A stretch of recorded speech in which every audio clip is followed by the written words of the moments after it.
Assalamualaikum warahmatullahi wabarakatuh. Perkenalkan, nama saya Sartika, NIM F2020-010020, kelas A1, Prodi Farmasi. Di sini saya akan menjelaskan secara singkat tentang reaksi substitusi nukleofilik dan reaksi substitusi eliminasi. Yang pertama yaitu reaksi substitusi nukleofilik. Apa sih reaksi substitusi nukleofilik itu? Substitusi nukleofilik adalah suatu kelompok dasar reaksi substitusi di mana sebuah nukleofil yang kaya elektron secara selektif berikatan dengan atom menyerang positif dari sebuah gugus kimia atau atom yang disebut gugus lepas atau leaving group. Nukleofil dapat memiliki muatan listrik negatif ataupun netral, sedangkan substrat biasanya netral atau bermuatan positif. Menurut kinetiknya, reaksi substitusi nukleofilik dapat dikelompokkan menjadi dua, yaitu reaksi SN1 dan reaksi SN2. Selanjutnya, mekanisme reaksi substitusi nukleofilik. Nukleofil menyerang dari belakang ikatan X. Pada keadaan transisi, nukleofil dan gugus pergi berasosiasi dengan karbon, di mana substitusi akan terjadi. Pada saat gugus pergi terlepas dengan membawa pasangan elektron, nukleofil memberikan pasangan elektronnya untuk dijadikan pasangan elektron dengan karbon. Notasi yang kedua menyatakan bahwa reaksi adalah bimolekuler, yaitu nukleofil dan substrat terlibat dalam langkah penentu kecepatan reaksi dalam mekanisme reaksi. Terus, macam-macam reaksi substitusi nukleofilik. Yang pertama itu mekanisme SN1. Mekanisme SN1 adalah proses dua tahap. Pada tahap pertama, ikatan antara karbon dan gugus bebas putus atau substrat terurai. Elektron-elektron ikatan terlepas bersama dengan gugus bebas dan terbentuklah ion karbonium.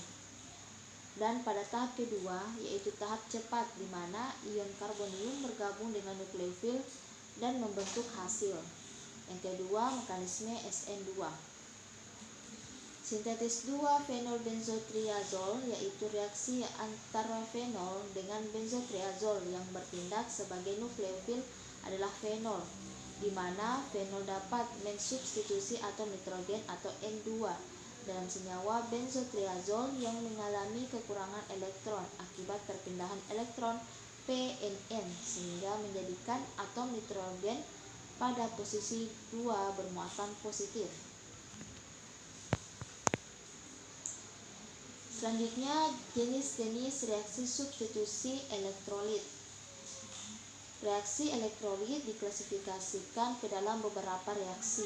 Yang pertama, reaksi substitusi. Reaksi substitusi adalah reaksi penggantian atom senyawa hidrokarbon oleh atom senyawa lain.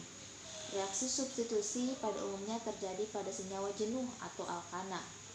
Reaksi secara umum yang seperti RH plus X2 menghasilkan RX plus HX, di mana RH adalah alkana, X2 halogen, RX halo alkana, dan HX asam klorida. Yang kedua, reaksi substitusi radikal bebas. Reaksi substitusi radikal bebas terjadi apabila gugus yang mengganti adalah radikal bebas. Yang ketiga, reaksi substitusi nukleofilik.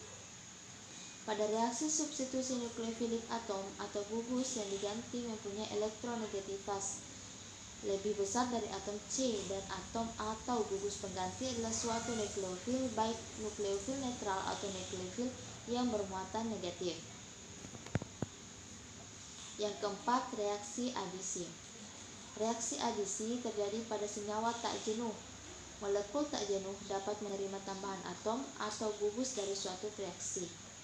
Adapun contoh dari reaksi substitusi nukleofilik, reaksi substitusi nukleofilik terjadi pada metil klorida dengan natrium hidroksida untuk menghasilkan metil alkohol dan natrium klorida. Dalam reaksi ini, ion hidroksida dari natrium hidroksida berperan sebagai nukleofil. Yang kedua yaitu reaksi eliminasi E2 dan E1. Apa sih reaksi eliminasi itu? Reaksi eliminasi artinya pelepasan atau penghilangan. Reaksi eliminasi adalah suatu jenis reaksi organik di mana Dua substituen dilepaskan dari sebuah molekul, baik dalam satu atau dua langkah mekanisme, atau dapat disebut juga penyingkiran atau penghilangan beberapa atom yang terjadi pada suatu senyawa. Pada reaksi ini, senyawa yang berikatan tunggal berubah menjadi ikatan rangkap. Reaksi satu langkah disebut dengan reaksi E2, sedangkan reaksi dua langkah disebut dengan reaksi E1. Yang pertama, reaksi eliminasi E1. Apa sih reaksi eliminasi E1 itu? Reaksi eliminasi E1 atau reaksi E1 adalah suatu reaksi eliminasi di mana suatu karbokation atau suatu zat antara yang tak stabil dan berenergi tinggi yang dengan segera bereaksi lebih lanjut dapat memberikan sebuah proton kepada suatu basa dan menghasilkan sebuah alkena. Yang kedua, reaksi eliminasi E2. Reaksi eliminasi E2 adalah reaksi yang melibatkan mekanisme satu tahap di mana ikatan karbon hidrogen dan karbon halogen terputus untuk membentuk ikatan rangkap 2. Terus reaksi eliminasi E1 dan E2. Reaksi eliminasi E1 dan reaksi eliminasi E2 atau yang biasa disebut dengan reaksi eliminasi bimolekular adalah reaksi eliminasi alkyl halida yang paling berguna. Reaksi E2 alkyl halida cenderung dominan bila digunakan basa kuat seperti OH dan OR dan temperatur tinggi. Secara khas, reaksi E2 dilaksanakan dengan memanaskan alkyl halida dengan K+ min OH atau Na+ min OCH2CH3 dalam etanol. Reaksi E2 berjalan tidak lewat suatu karbokation sebagai zat antara, melainkan berupa reaksi serempak atau concerted reaction, yakni terjadi pada satu tahap, sama seperti reaksi SN2. Adapun contoh dari reaksi eliminasi E2 yaitu dalam reaksi E2 seperti dalam reaksi E1, alkyl halida tersier bereaksi paling cepat dan alkyl halida primer paling lambat. Bila diolah dengan suatu basa, alkyl halida primer biasanya begitu mudah bereaksi substitusi sehingga sedikit alkena terbentuk.